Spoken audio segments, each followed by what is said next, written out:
là vấn đề về việc định nghĩa thế nào là một cơ đốc nhân. Các bên đang đấu đá lẫn nhau một cách vô nghĩa.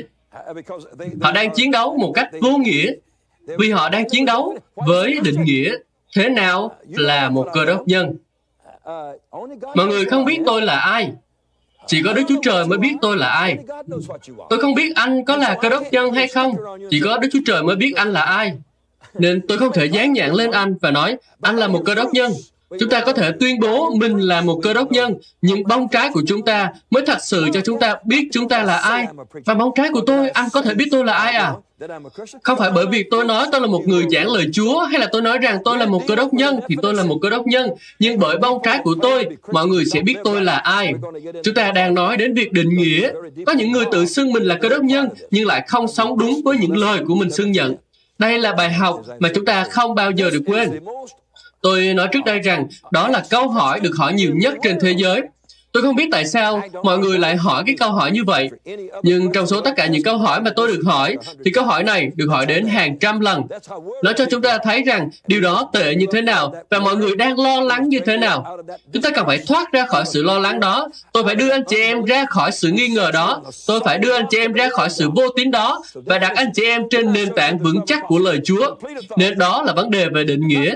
Tôi đã cho anh chị em thấy 12 sứ đồ có toàn bộ thẩm quyền và không được bảo phải sợ hãi, thậm chí không được bảo phải tự vệ, nhưng có toàn bộ thẩm quyền để giải quyết vấn đề.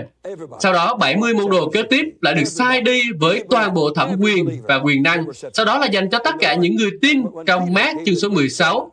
Khi Pierre giảng bài giảng tuyệt vời vào ngày lễ Ngũ Tuần, trong công vụ chương số 2, câu số 36 đến câu số 39, dân chúng kêu lên, các anh ơi, chúng tôi phải làm gì đây? Trong câu số 37, chúng tôi phải làm gì đây? Có hàng ngàn người ở đó, họ đã bị định tội, và họ hỏi, chúng tôi phải làm gì đây? Và Pierre nói với họ, hãy an năn. Đó là những người có tôn giáo, kiểu như những người trong hội thánh ngày nay. Ông nói, hãy an năn. Trước tiên hãy thanh tẩy đời sống của anh chị em. Rồi ông nói, hãy chịu báp têm. Đó là lời công bố rằng chúng ta đã chết cho những điều thuộc về thế gian. Trong Roma chương số 6, những người đồng chịu chôn với Đấng Christ trong phép báp têm sẽ sống lại với Ngài trong sự phục sinh. Ông nói, hãy an năn, mỗi người phải nhân danh Đức Chúa Giêsu nhận phép báp têm để được tha tội mình, rồi sẽ nhận lãnh quà tặng Đức Thánh Linh, vì lời hứa đó dành cho anh chị em, cho con cháu anh chị em và cho tất cả mọi người ở xa, tức là tất cả những người mà Chúa là